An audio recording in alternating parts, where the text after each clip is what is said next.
Welcome to People Love Process. This is going to be another impromptu over-the-shoulder vector building. Now, my regular over-the-shoulder content isn't scripted at all, and this one's even less scripted, meaning I'm just taking something that I feel like building, and I'm just going to share it with you. Now, what you see in front of you is the center part of this beer label with cork in it. That was a design I created, I forget how many years ago, for no other reason than I'm a big fan of Star Trek Deep Space Nine. It's my favorite series out of all the series of Star Trek. The character, the Ferengi, specifically Quark and his antics. I love the character. I like his brother as well, called Rom. And this brewery every year does a Trek Fest event. And their marketing director had found this Quark's bar design I did for t-shirts. And she contacted me and asked if she could use it on the label for their event. And I said, yes, but you have to let me design the label. And so they did. And I took it and changed it to Bajoran Ale. And the reason why they named it Bajoran Ale, and all of this is like Star Trek inside information. If you're not familiar with Star Trek or Deep Space Nine specifically, you probably won't get all the references I'm about to share. But Bajoran is a race in that series. And Quark, who owns a bar on this deep space station, he has Dabo girls. Just think of people who distract his patrons so they spend more money and drink more synth ale, whatever. And every year, this brewery flies out a different Star Trek celebrity, or minor celebrity in this case. She was an actress on Deep Space Nine and played Quark's brother's wife, and she was Bajoran, hence the name Bajoran Ale. It's Quark's bars in there, and it's actually a Belgian ale, and because of legality, they have to actually put that in there as well. But this was my design I adapted for this label I created for them. Now, their logo for TrekFest was kind of lame, so I redesigned that and threw that in as well, so just to make it look nicer.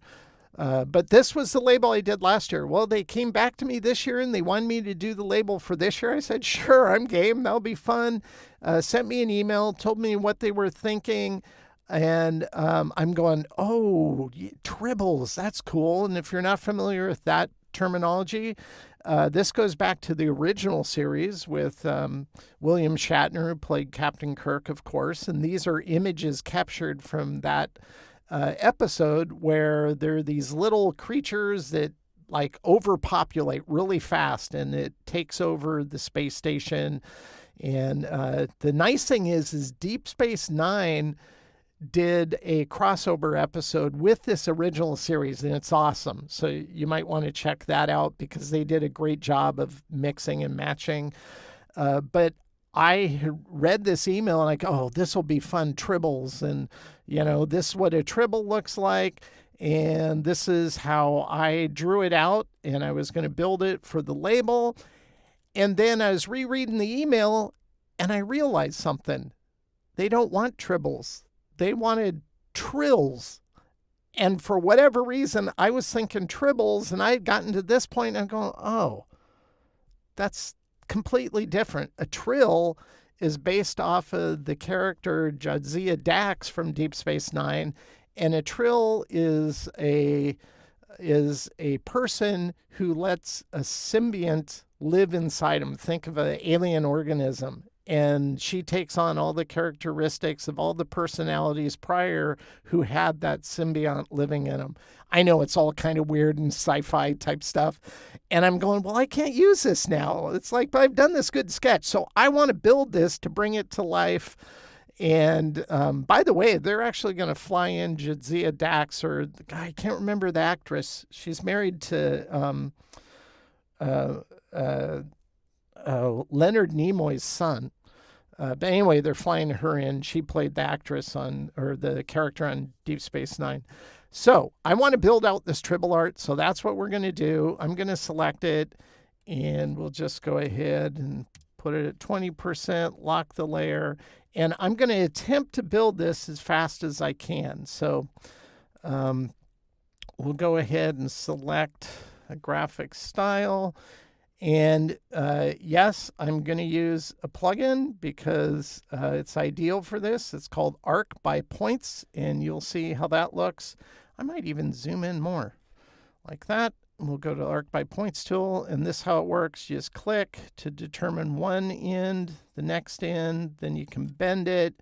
You don't have to touch the handles unless you want to adjust it afterwards. And this is why I use it. It just goes really fast. That line is a bit thick. Let's, oh yeah, we're going to go down to 0.25 so we can see our drawing. And this is how it works. It's just such an awesome tool. It's the kind of feature you wonder why Illustrator didn't come up with it. But we'll just keep building it. If you've never watched Deep Space Nine, do me a favor. What platform is that on? If you have Paramount Plus, I think that's the platform, then you can watch any of the Star Trek series. And Deep Space Nine, you'd want to watch, I don't know what season or episode, I can't remember off the top of my head, but it's something to do with Tribble. So if you just Googled Deep Space Nine episode with Tribbles, you'll find it. There's only one episode that had that, and it's a lot of fun. And then it also will show you the context from the original series as well in that episode. So they did a good job of like having a crossover. It was done really well. That's why I like the series. They did all, the characters are great. The development of the characters is awesome. They had so many great episodes that were really meaningful too. Like, so I encourage you to watch it. If you've never watched Deep Space Nine, give it a chance. Watch the first season. I think you'll be hooked. And you can see how fast this goes, and it's so much faster. Ah! Now, there is that kind of weird behavior where it does this, and even though I'm on this tool, I keep forgetting. I need to ask Astute about that, why it activates that. That's a different feature in the same, that's just a different feature. It's a different plugin, actually. I think the plugin that it diverts to is this one. This is the one where you can go like, oh, wait, no. Nope. Well, I can't remember which one it is. Anyway, Circle by Points tool isn't a bad one either. That's actually what I used for years to do certain building until I actually took the time. I still haven't played with these. I could probably discover something really useful with them. I just have never gotten around to it. But when I tried this, I go, I wonder what this does. Just one day out of curiosity, I'm like, are you kidding me? Oh, why didn't I try this sooner? It's one of their best tools, in my opinion.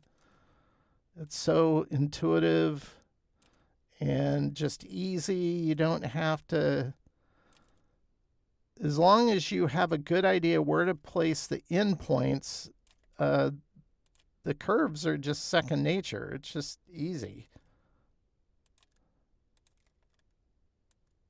Really great feature. Now, Astute, I might have mentioned this before. If so, pardon me. But Astute's lead programmer, his name's John. He was a designer. So the reason why I'm convinced that the reason why their tools are so useful and intuitive and easy to use is because he was a designer. He knows what it takes to create, and so he designs it with designers in mind, with creative people in mind. So that makes sense.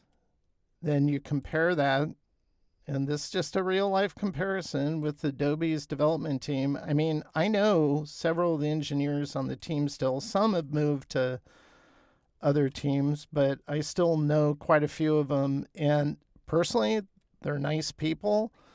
But frankly speaking, none of them actually create with Illustrator. They just develop it. And so usually they're given dictates from the top down that says, hey, we think you need to do this feature. And product development team, or I can't remember what they call it, but they come up with ideas that they can implement in multiple software, whether it's Photoshop, Illustrator, etc. And some of the ideas they come up with, I don't know, in my opinion, are half-baked. They don't really fully realize or work it out, or it's just kind of buggy and dumb. Like the touch type tool, they've made a lot of hype recently. I'm not sure why about that, because it's not new.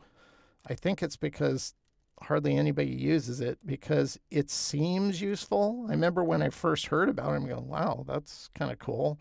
Then I tried it and realized it doesn't really save me any time, and I'm never going to use it the way I always see them showing how to use it, which is you can type anything out, make all these adjustments to the type, and then change the font. Well, as soon as you change the font, you change the dynamic of everything, and you're going to have to like readjust everything. So it really doesn't save time. And who leaves live type on the type of designs that they're working on? You don't leave a logo with live type. You just never do that. You don't do that.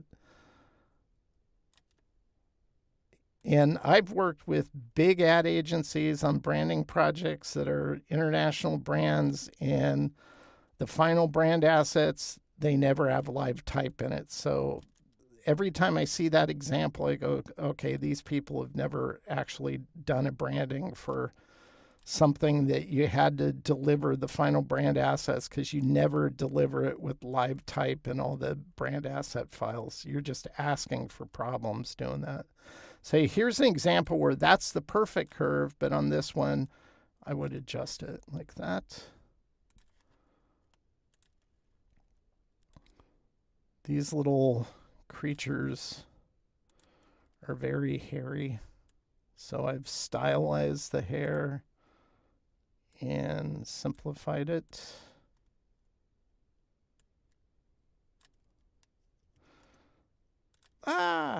Screwed that up. Let's try that again.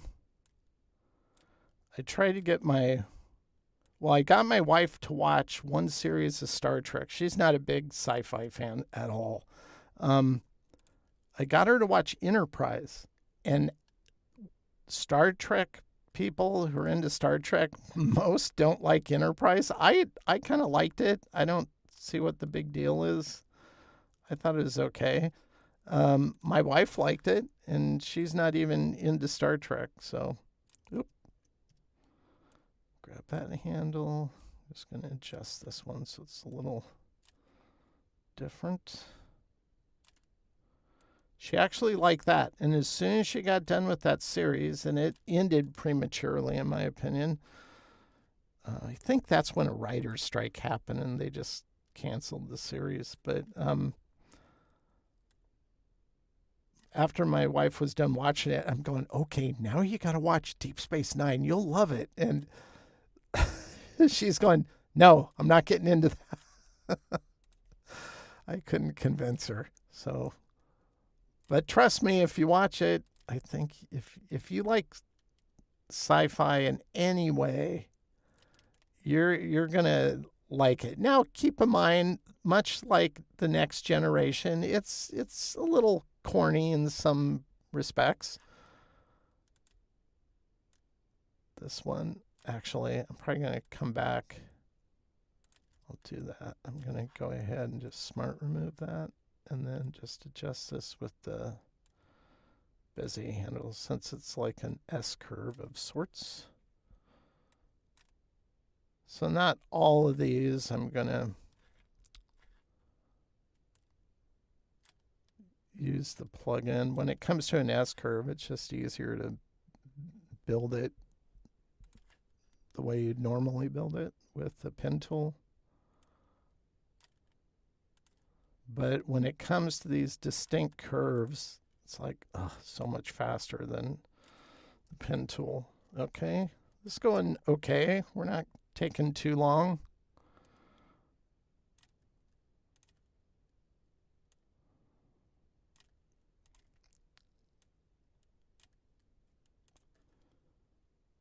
And if you don't want to sit here and watch me build all this fur, just go ahead and skip ahead. That's why I add chapters in these videos. So I don't expect people to watch everything, although you might miss out on some good stories if you do.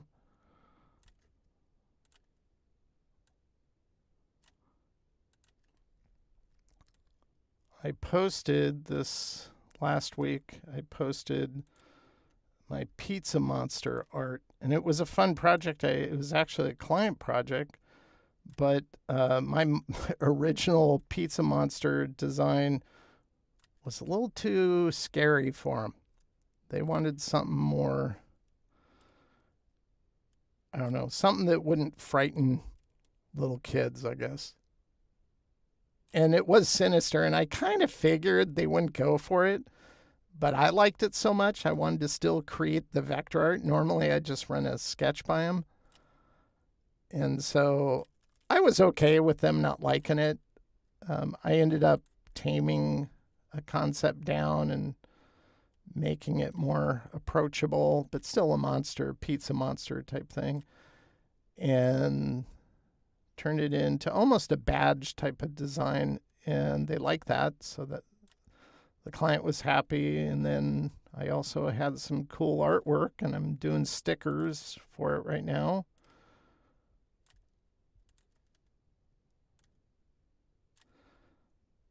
One thing I didn't do, I should have kind of documented my creative process and turned it into a video, but I was trying to get it done in an afternoon, so I was going pretty quick.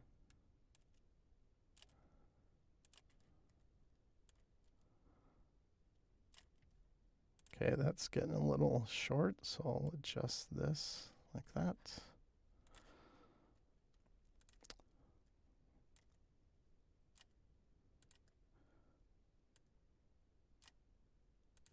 If you haven't participated in one of our creative challenges, I encourage you to do that. And don't get intimidated by the fact, we're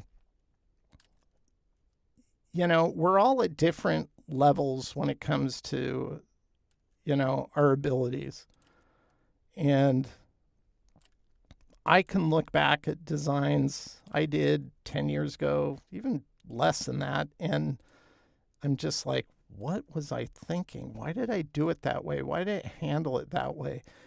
That's normal. We all improve. We all get better if you stick with it. That's the only thing is some people just don't want to stick with it, and then they get frustrated. Well, you have to stick with it because it's hard to see in the moment that you're improving.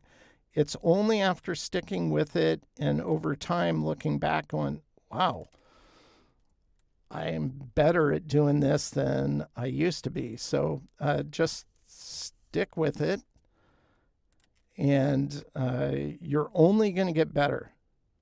So I encourage you to participate in the creative challenges, because one thing I'm doing with those is if you decide to do one and you, as the invite videos provide, if you send me your design, I will work it into the video I do showing what I created for the challenge, and I'll also show what other people did, and I'll give you feedback and review your art. So it's a good way for you to get free feedback. It gives me an opportunity to interact in a little different way, kind of going into a distinct teacher mode where I'm I usually just art direct him as if like you were one of my employees. Like my daughter, when she, oops, doing it again. When she worked with me, she's out on her own now, by the way. And then I hire her when I have certain projects that come in. But she's kind of pursuing her own thing now and doing pretty good at it. Her husband is a designer and an illustrator. He's very talented as well. So, anyway, she'll do a sketch or a design, and I go, that's not bad, but I think if you did this, it would make it even better. I know one thing that I sucked at when I was a young creative person, just out of art school and just starting my career, is I had never been art directed. And it always felt like, well, they're just trying to make it their design and I want it to be this way. And some art directors are that way. They're kind of control freaks. I had an old boss that was that way. And okay, here's a rabbit trail. I'll tell you a story. Old boss. I'm friends with him still, so it's not like I don't like the guy. I think he's funny. He has a good sense of humor. But to this day, he still doesn't really know how to create his own artwork digitally. And so he hires designers to basically take his ideas and create them because he can't. And so he just focuses on the old school aspects of drawing stuff out, handing it over to a designer, and asking them to design it. Well, when I worked with him years ago, and this is back in the early 90s till the late 90s, we'd be given a project and I would just start working on it and I'd come up with all these ideas. And then I'd have to call him back and he would sit literally behind me, looking over my shoulder and telling me, okay, click here and move it, nudge it this far, this way, this far, this way. And he'd make all these little changes that really weren't needed. It was just his way of feeling like he is part of the process to put the designs together. But it didn't improve anything. It's not like, oh yeah, that's like a drastic improvement. No, it was just for whatever reason, he felt like he needed to do that. And so at the time, that's when I was using FreeHand. I keep doing that. I would make a copy of my design layer, turn it off, and then when he came back, I'd let him do all of his nudge changes, is what I called it. And then he would leave, and then I'd delete that layer and just go with what I originally had, and nobody was the wiser because it looked fine. It's not like it was never like a problem. It was just what he wanted to do. And I know I look back at that now and I go, okay, I probably shouldn't have done that. But needless to say, I did do it and I'm admitting it now. But then I've worked with other creative directors. Specifically, these are creative directors who work for larger agencies.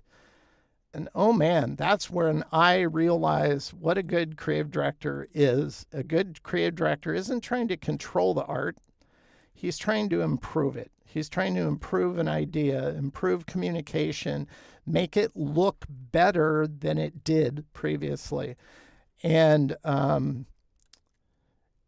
I've learned how to art direct with that mentality in mind.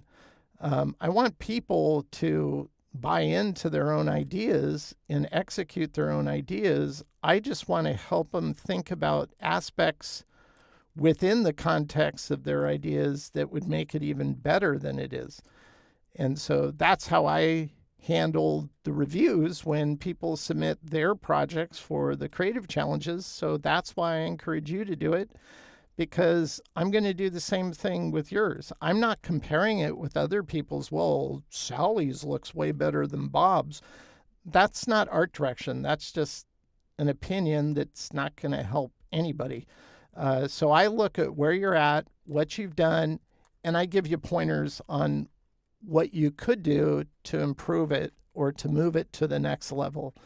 And I think that's important because I needed help to learn that as I was developing my skills. A lot of it I kind of learned on the fly as I worked with other designers who were generous enough to share with me why they did something. I would ask questions like, I like how you did that. Why'd you do it that way? And then they would justify why they did it that way. And I go, wow, that kind of makes sense. I'm going to start doing that.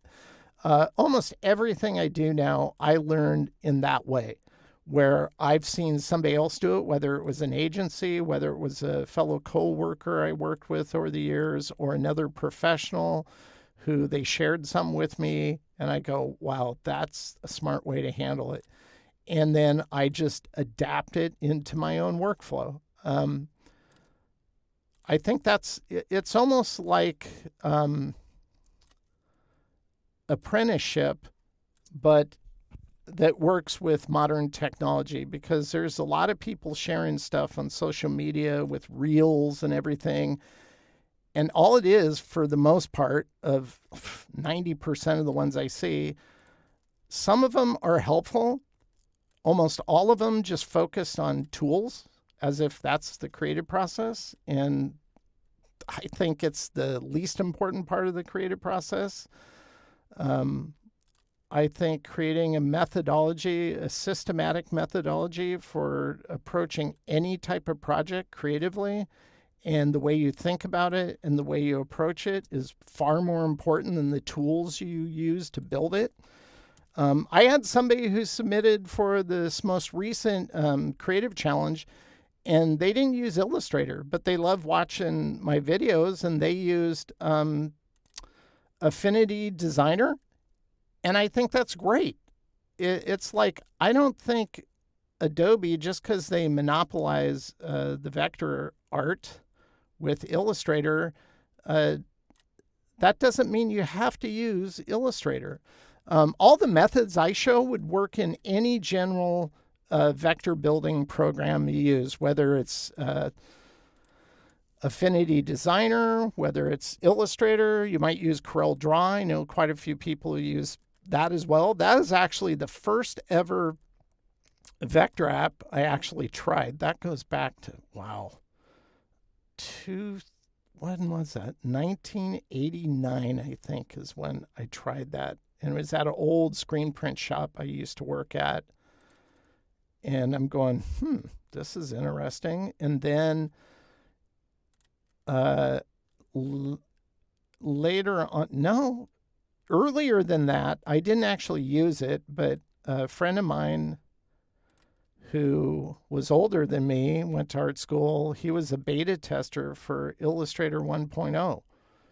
And he took me to a studio in downtown Seattle, me and my friend John, and he showed us this illustration he did. And at the time, color printing, color laser printers were like, nobody had those. Agencies, for the most part, never had those. They were all still using what wasn't even high resolution black and white laser printers to get base art and stuff.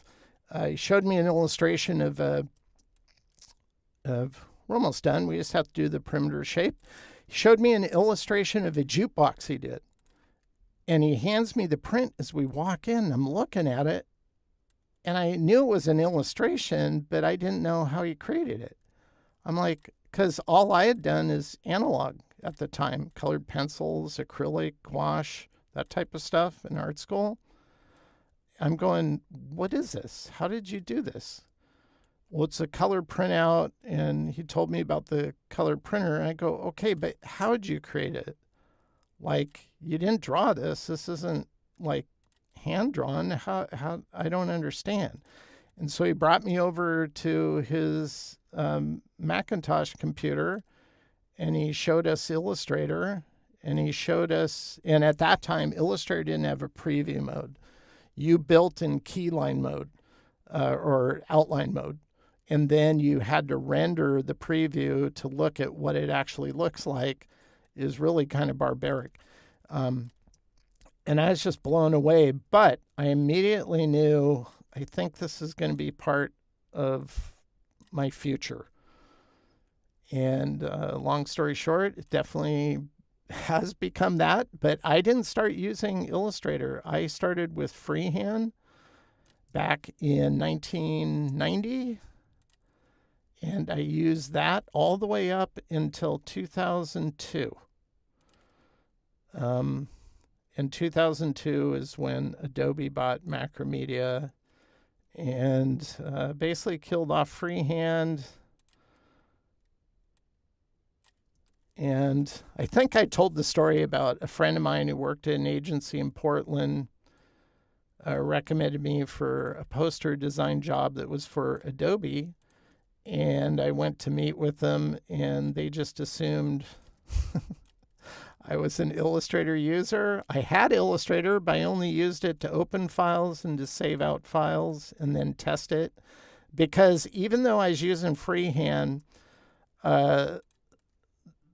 the color from Illustrator was better. FreeHand just kind of sucked when it came to color. So I would save out as an AI file, go into FreeHand or go into Illustrator and do my color work in there because it just looked better. That was something that always irritated me about FreeHand. But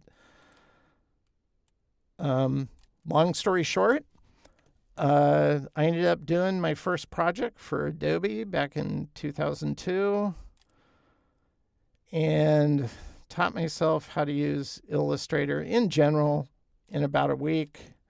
I was still confused about a lot of stuff, so went to, at the time, lynda.com, and a friend of mine, Morty Golding, had a course on there, and I bought the DVD and watched it, and it was learn the basics of Illustrator, because after using Illustrator for a year, every time a project would come in, I'd decide, am I going to use FreeHand? I'd look at it and figure out what I need to do. Do I know how to do that in Illustrator? Nope. Okay, I'm doing this in FreeHand. Or I'd look at it and I go, I think I can do this in Illustrator. I'd do it in Illustrator. And then every time I did that, though, I just go, how do you do this? It's like I couldn't figure it out. It just didn't seem as intuitive. And I thought, there's just something wrong with, I don't get why this is so difficult. It's a vector app. Why is it harder? And bought his course, watched it, and quickly realized everything I knew in freehand, I just had to force myself to forget it and learn vector art as if I'd never done vector art before. And after doing that for a year, I thought, oh, it'd get a lot easier. And it was still kind of frustrating, some of the things. And so I wrote a blog post back when blogs were a big thing. And somehow somebody at Adobe saw that, printed out my article from my post, and put it on the marketing director's desk for Adobe Illustrator. And that person's name, the marketing director, that is, let's see, where's my tool? This one. The marketing director, his name was Terry Hemphill at the time for Adobe. I get a call from Terry, and he goes, Vaughn, my name is Terry Hemphill. I'm the marketing director for Adobe Illustrator. I read your article that you posted on your blog, and I have to say, I agree with most of it. And that kind of shocked me. But that became a pretty good friendship with him over the years. And he invited me on their beta team. And that's when I started doing it again. Stop it. Click. Okay, now it shouldn't do it. Nope. Saying I'm tired. Okay. He invited me on the beta team, so I've been on the Adobe Illustrator beta team ever since and done a lot of projects for them over the years.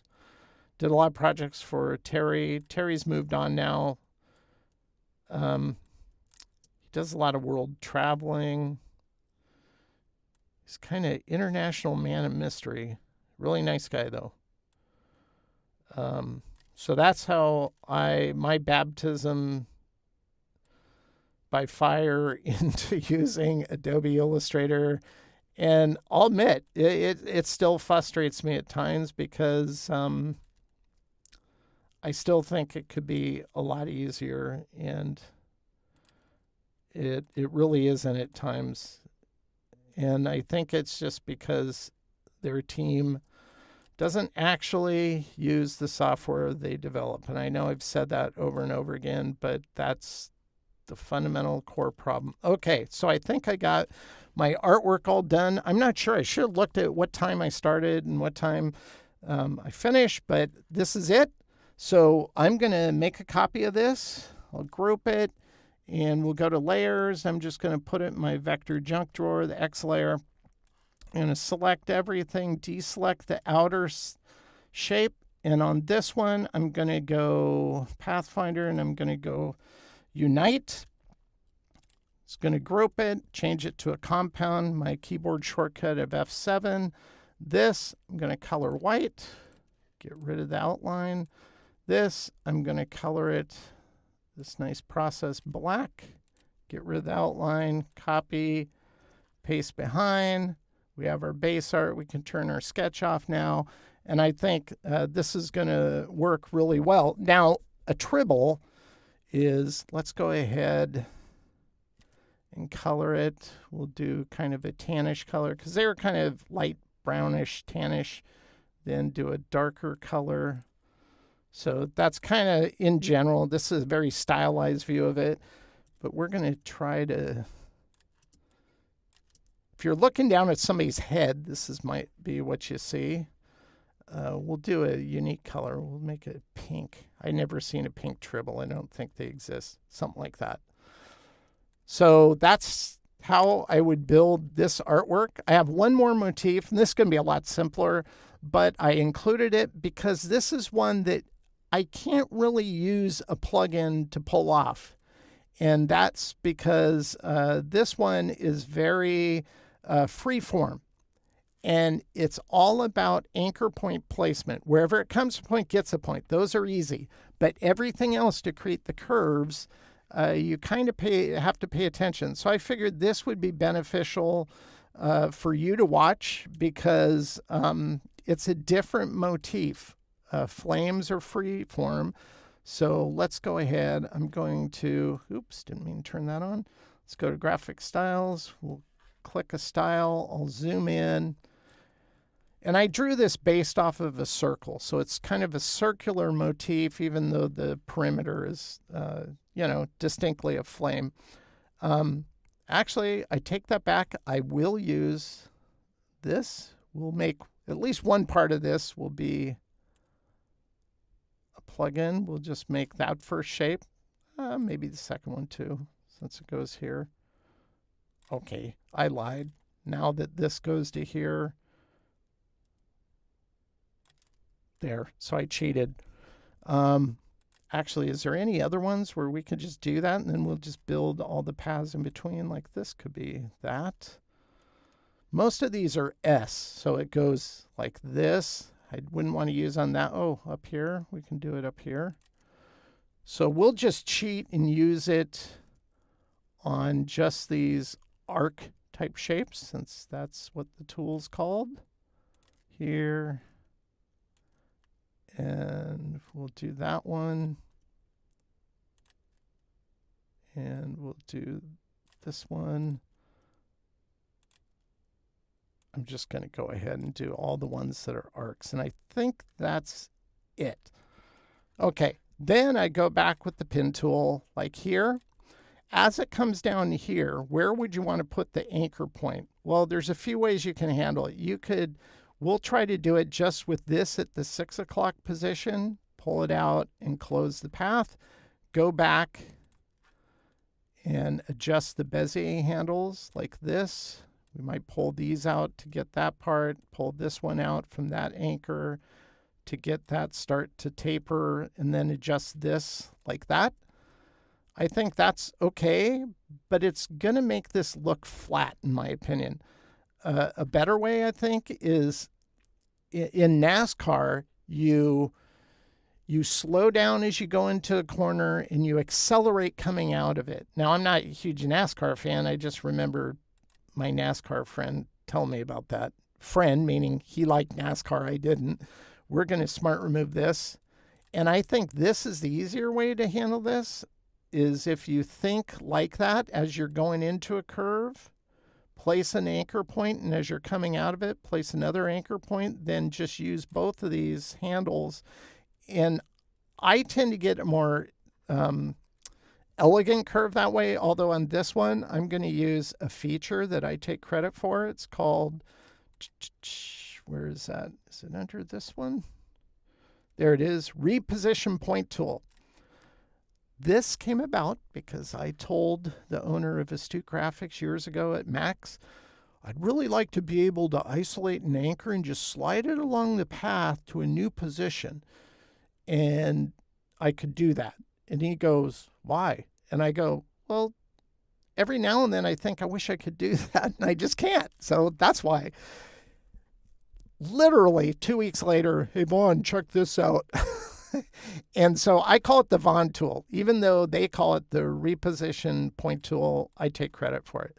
So that's what I use it for, and it helps to improve. And I think this curve now looks really good. Let's go ahead and grab the pen tool. We'll do this S curve. We'll just start there, and I'll go here. Then I'll go back to the Path Scribe tool so we can see the ghost handle. Then pull this one out, and I pull this one out the opposite way. Once again, this is like an S curve. But I think this path is so long, trying to get it with just these two handles, it's going to make this part look flat. So I might start that way. Then I would put one right here in the middle, which will be a smooth anchor. And then I'll adjust this just to get it looking better. And then I might have to go back to these and pull them back just a bit so it tapers more. So that's how I would handle that. And again, if you think this would look better in a different position, you could, if you don't have Astute Graphics, of course, then you could just pull it and reposition it. Maybe you think it'd look better there, or maybe you think it looks better a little further up like that. Then you could do that, and then you just have to adjust your handles to accommodate the repositioning. So it's not hard. It just takes a little longer than that feature in the plugin I use.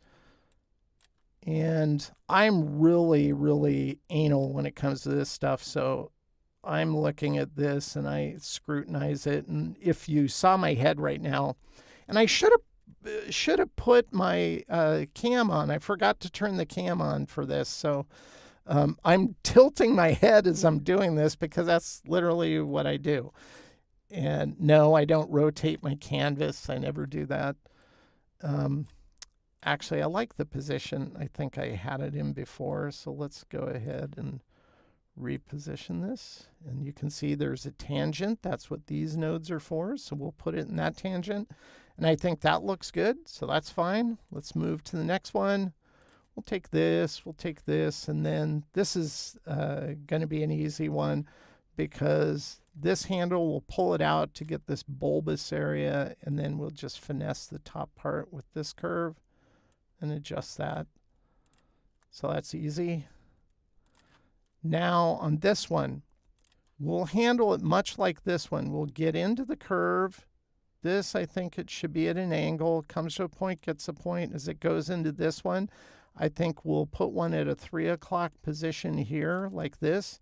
This is such a subtle curve. I think we can get away with going all the way down here, and then I'll close it with this one. Then I'll go back and we'll adjust these. I'll grab the ghost handle here, finesse that one, grab this one coming out of this handle. Then I'll just adjust this. I deselect to look at the path. This is looking a little flat up there, so I'll adjust that. Might pull this one down a bit.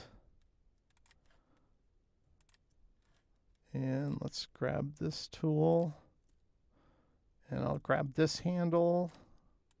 We'll pull it out. Notice we broke that, so we'll use that fix where you just drag it in and the S shows up, meaning it corrects it.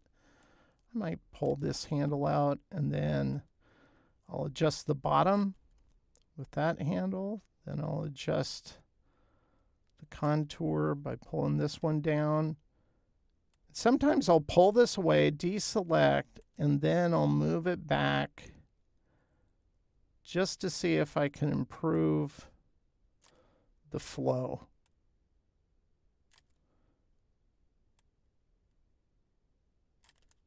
Something like that. Then I'm going to reposition it. This one, put it in a correct tangent. I think that'll just help control it. And this pulled out just a little too much, I think.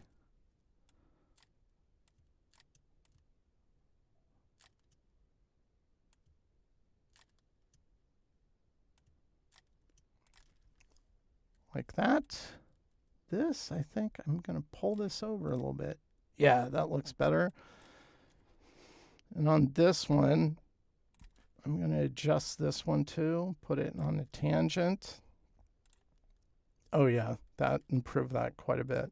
And then I'll go down here and I'll pull this handle out so it sways to the right. Then we'll go to the left here to get that little wisp of flame in this motif. Kind of like that. So you can see it goes pretty quick. This one, I think this is shallow. We can do this with a handle as it goes out. I think it's going to need one on the tangent right about here. Comes to a point, gets a point. We'll control this curve. I think with this handle, well, let's do this. We'll put one here. And then on this, I guess I'll try one here. Gets a point. As it comes into this, we'll put this on a tangent. Come down here. Might be able to do all that with one. This is too long. I think we're going to need a transition one right about here. Come to a point, get a point like that. This is going to come down here. This is like 6 o'clock. So it comes up here. We'll put one here to control it. And then I think we're going to need one maybe right about here. I might adjust that and we'll end it. Now I'll come back and finesse all these. So I don't try to get the path work perfect as I'm building it. I try to get it close, knowing I can go back and adjust it. So I'll adjust these handles, pull this one out to get like that. Pull this one down. Pull this one up. Use this one to adjust the top. I'm a little too far zoomed in. I think this is too far, so I think we need a transition one here. And then we'll control.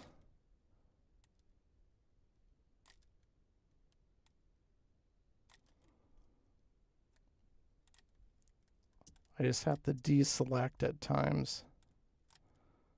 Then I'll pull this one out a bit.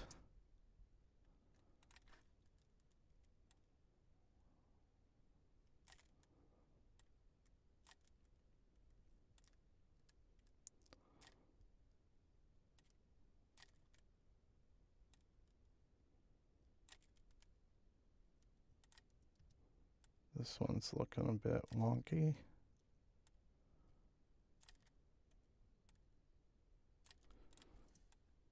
Sometimes it helps to angle it. Like, I don't think you want a straight angle here to get this curve to look right. I think that looks better. This one might even look better if we go the opposite way. Or maybe not. Maybe.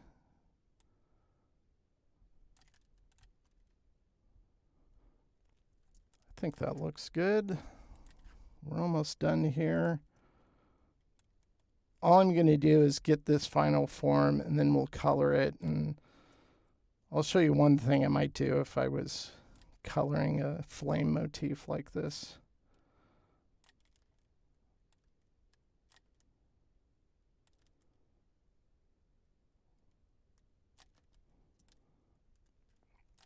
think that's okay. I'll pull this one up, pull this one down. I'm going to zoom out a bit. Yeah, I think that's looking okay. Okay, we'll just make a couple more adjustments. I'll pull this one down to get that curve. Adjust that over a little bit. Pull this out so it sways in and then up. This is the part I'm not sure about. And pull this over.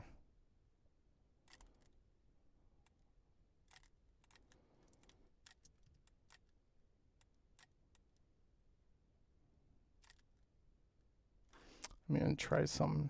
I'm going to put one here. Then I'm going to go smart remove that. See if this is easier to control it. Those two. And then I'm going to smart remove this. We might not even need that. This curve looks a little wonky now, so maybe we go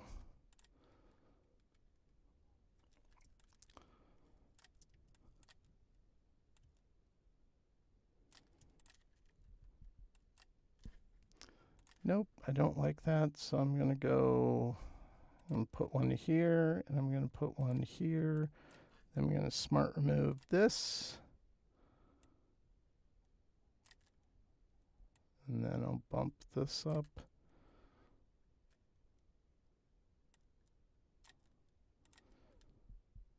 I don't like how thin that's getting, so I might adjust that just to make it a little more beefy at the base.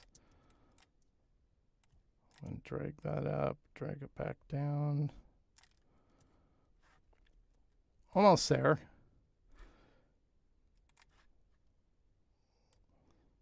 There's many times when I'm working on something that's pretty organic like this, organic shapes, meaning they're free form, they're not geometric. You can't build this with circles and triangles or the curvature tool, which is one of the dumbest tools in my opinion. Learn how to build with the pen tool and build like this. You can create anything you need. You don't need the curvature tool. That's like, it's a crutch and it doesn't work that great in my opinion.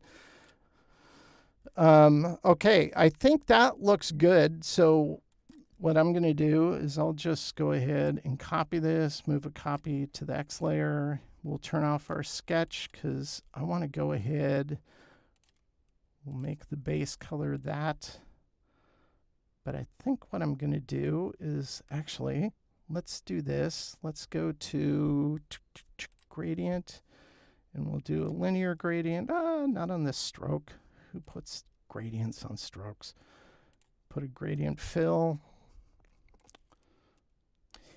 One thing I thought, if you have a fill color established and you click on gradient, it should just automatically replace the black with the fill color you have and make it go to white.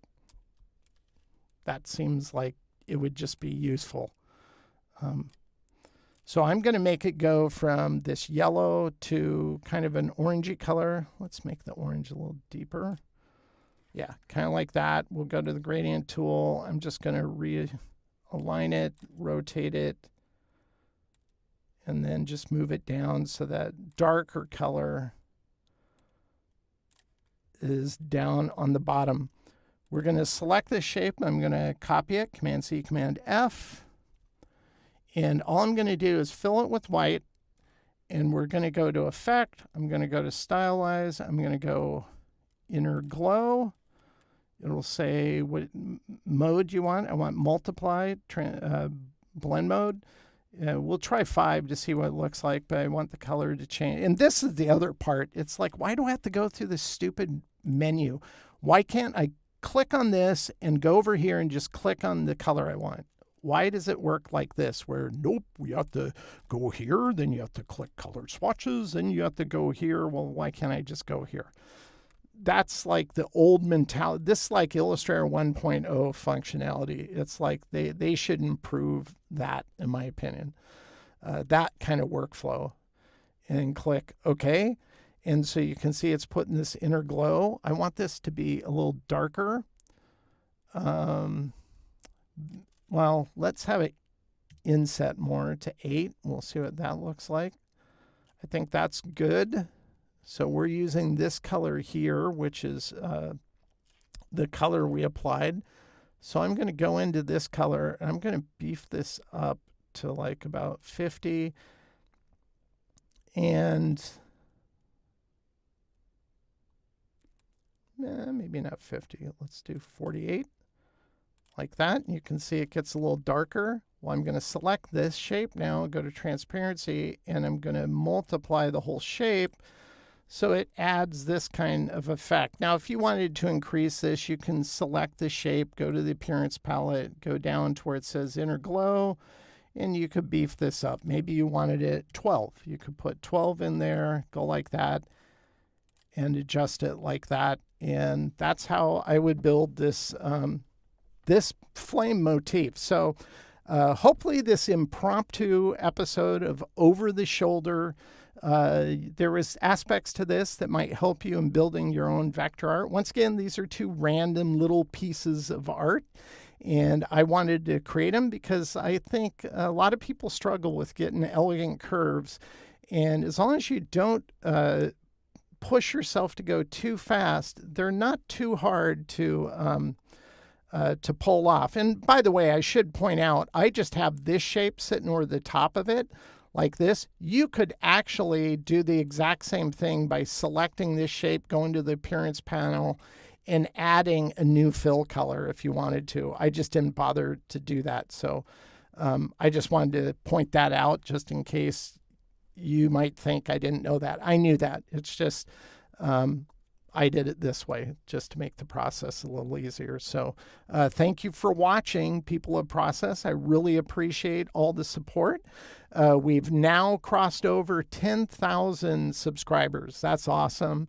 That we've added over 3,000 new subscribers every year since I launched, and it hasn't even been, no, more than that, because it hasn't even been 2 full years yet. So appreciate you watching, and I hope some of the content I shared in this video will help you improve your own creative process. Happy vector building, and I'll talk to you next time.